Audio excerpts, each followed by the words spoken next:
Bonjour, aujourd'hui ce que je vous propose c'est de voir comment on peut faire pour créer un fichier PDF à partir d'un fichier HTML. Donc dans un premier temps je vais vous montrer comment fonctionne l'appli et je vous montrerai après les détails dans chaque contrôle qui ont été pris pour pouvoir envoyer ces données à Power Automate et que ce dernier nous fasse un retour pour avoir les informations. Donc dans un premier temps, on va créer des informations. Alors dans le principe, là, je suis parti sur un tableau qui nous permettrait d'avoir le nom des joueurs d'un tournoi de Mario Kart. Donc, allez, je vais me mettre ici, donc, au lieu le nom, Julien. L'âge, bon ben, j'ai 38 ans, et le pays, je suis en France. Je fais collecter. Automatiquement, mon joueur est ici, et il me rajoute les informations dans mon fichier HTML. Donc je vais en mettre plusieurs, de manière à ce qu'on puisse voir tout ce que j'ai fait. On va mettre du coup Kiwix, Vincent, son âge 37 et il est aussi en France. Je vais rajouter à mon ancienne collègue Popeshku CA. Son âge, je veux dire 26, je ne me rappelle plus, et on va mettre Roumanie. Collecté. Je vais rajouter, qui on pourrait rajouter, allez, Verstappen. Son prénom, comme tout le monde le sait, Max. Son âge, je sais plus, on va mettre 22. Et ici, Hollande. Ah non, on va mettre Pays-Bas, c'est mieux. On reste quand même en France, voilà. Donc ici, on va avoir un tableau automatiquement avec du coup le nom des joueurs de la France, le nom des joueurs du Pays-Bas, les noms des joueurs de la Roumanie. Donc à chaque fois que je vais rajouter un pays, ben, j'aurai eu un nouveau tableau qui serait créé pour ce pays-là. Qu'est-ce que j'ai fait dans ces parties-là? Donc ici une partie collection. On va créer les joueurs et du coup j'ai créé une collection, donc le listing, où je vais mettre nom de joueur, ensuite le prénom du joueur, l'âge du joueur et le pays du joueur. Et derrière, je rajoutais un truc pour que ça me vide mes différents inputs texte de manière à ce que quand je collecte, je puisse rajouter des joueurs, ainsi de suite. Dessous, ici, j'ai mis une galerie des listings où je vais pouvoir, si je le souhaite, enlever un joueur. Donc automatiquement, il va ajouter donc une variable, il va me donner le nom du joueur et ainsi de suite pour que je puisse recréer la collection avec les joueurs et en supprimant les joueurs qui ne sont plus là. J'ai créé un fichier HTML, donc le fichier HTML est assez simple, hein, il suffit de prendre du créateur de code HTML si vous n'êtes pas très doué, vous arriverez à le faire facilement. Mais il faudra ensuite rajouter des formules. Donc la formule ici, c'est un concat qui va me permettre en fait de mettre mes joueurs les uns derrière les autres et de pouvoir les filtrer en fonction de ce que j'ai demandé. Donc là j'ai fait un filtre par joueur pour que je puisse avoir en fait des tableaux qui vont se créer automatiquement par les pays des joueurs. Et dans ceci, dans le tableau, donc là on a la table, on a la première colonne avec l'identification et le nom du pays. Et dans l'autre partie ici, pour pouvoir créer mes lignes où j'ai mes joueurs, je vais filtrer mes joueurs en fonction du coup des pays du joueur, de manière à ce que ça puisse m'ajouter le prénom et l'âge du joueur, enfin le nom, le prénom et l'âge du joueur au fur et à mesure. Je ferme ma table et tout est bon. Une fois que ça c'est fait, je vais pouvoir cliquer donc sur mon bouton qui va me permettre de créer mon fichier PDF. Et pour créer mon fichier PDF, c'est tout simple, je vais aller dans mon flux, je vais lancer mon flux. Et pour lancer mon flux, en fait j'ai utilisé donc Navigate parce que je vais changer d'écran pour avoir l'information. Et dans mes variables ici, je vais lui donner des informations. Donc là, la galerie, elle est à false. C'est pour quelque chose que vous verrez dans la suite.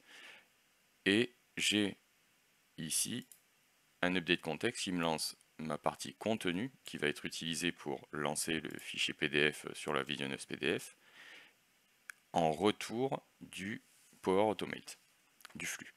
Donc mon flux s'appelle PDF tuto prez. Ici, je lui ai demandé de me concaténer, de me faire des choses, enfin de substituer en fait des informations vis-à-vis de l'heure du jour et la date, pour que je puisse avoir tout avec des underscores et que ce soit bien propre. Et derrière, mon deuxième paramètre de mon flux, c'est-à-dire donc j'ai le nom du document, donc le nom du document aura forcément la date du jour avec l'heure, et je vais avoir ensuite la partie qui est très intéressante et qui permet en fait d'envoyer le fichier, qui est créer fichier OneDrive, contenu du fichier. Et ici, création du doc valeur, ça me permet en fait de définir dans mon flux si si je suis en création en fait d'un fichier PDF ou si je ne suis pas en création d'un fichier PDF. Je vous montrerai pourquoi en suivant. Donc, une fois que j'ai fait ça, je vais cliquer sur sauvegarder. Et donc là, automatiquement, je ne sais pas si vous voyez, il y a des petits points qui défilent. Je vais avoir donc la création qui va se faire avec le flux et ensuite un retour sur la page donc de visionneuse PDF où je vais avoir du coup mon tableau automatiquement inscrit, qui me permettra derrière, si je le souhaite, dans mon SharePoint de pouvoir imprimer mon document ou juste de pouvoir le lire ici et de dire qui est qui, à quel moment et ainsi de suite. À partir de là, si je veux cliquer sur un autre document, hop là, je vais aller informer mon automate que je veux avoir des informations et automatiquement il va me récupérer les informations du fichier PDF que j'avais créé à cette date-là avec cette heure-ci. Et donc vous retrouvez automatiquement toutes les informations. Voilà. Donc, maintenant je vais vous montrer la différence qu'il y a sur cette partie-là. C'est ici, contenu, vous voyez, je lance bien le fichier. Par contre, je vais avoir mon information TheSystem modifié, enfin nom de fichier avec extension. Donc ça me permet de récupérer l'information du nom de fichier pour pouvoir le traiter dans l'automate. Ici, créer, il fallait que j'y mette quelque chose, donc j'ai mis du texte pour qu'il soit content et qu'on puisse envoyer des informations. Et par contre, dans cette partie-là, je lui ai mis que la création du doc, elle était false, parce que du coup, je voulais qu'il ne fasse pas une création, mais qu'il aille juste me récupérer le fichier qui était déjà créé. On va aller voir du coup l'automate. Il suffit de faire modifier, et là automatiquement, le flux va se lancer, de manière à pouvoir le regarder. Donc, quelques petites secondes. Donc, on arrive avec une information Power Apps, tout bête.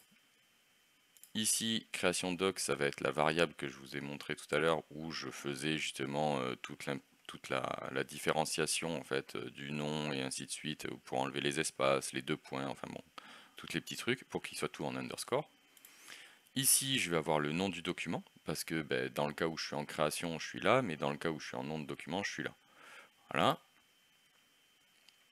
Et ici, je vais lui dire, voilà, si création doc, donc la variable où je mettais true ou false, si elle est à true, je vais dans la partie ici, et du coup, je vais faire la création d'un fichier. Pour créer un fichier PDF, on va être obligé de faire créer un fichier OneDrive.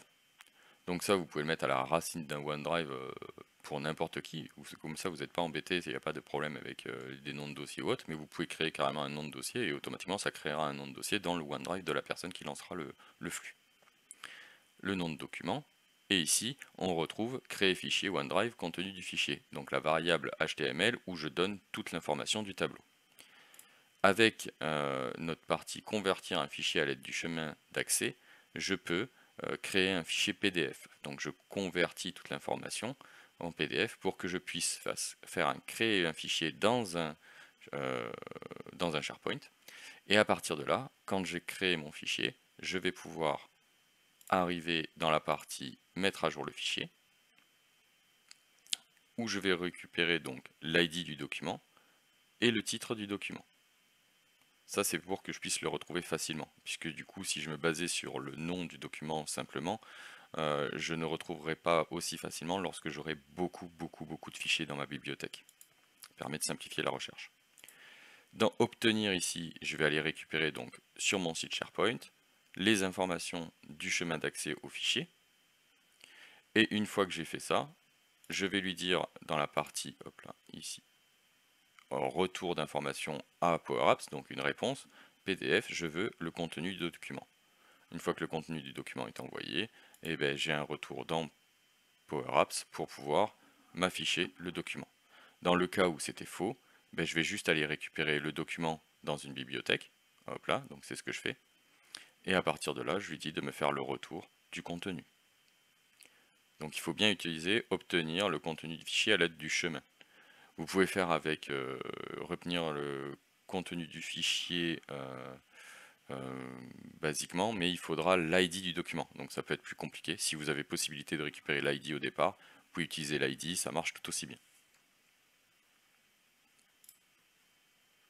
Donc je vais le fermer sans enregistrer puisque j'ai fait aucune modification. Donc là on doit attendre qu'il fasse tout un chargement pour que tout soit correct.